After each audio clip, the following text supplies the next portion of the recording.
Provat ćemo piletinu. Izlupali smo šnicle, sad ćemo staviti suvi začin u brašno, jaje, u prezle.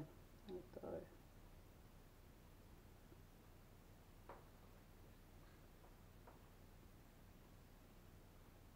Sad ćemo najprije u brašno.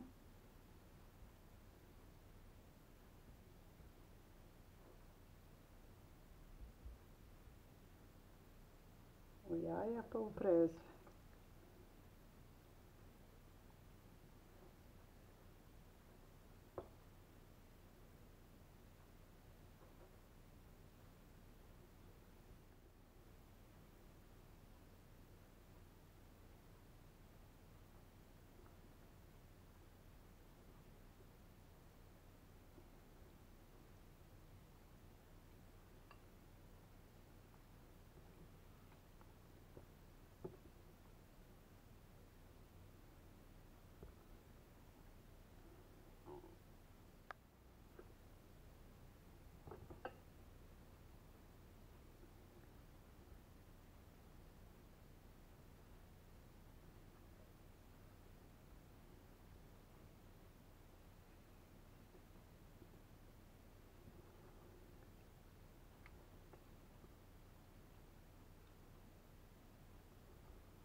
Sada ćemo zagrijati ulje da bude vruće, pa ćemo staviti šnicle da se prže.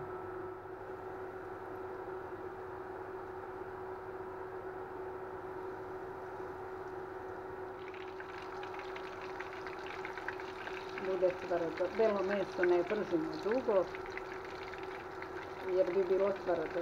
Znači, vrlo malo treba da se prži.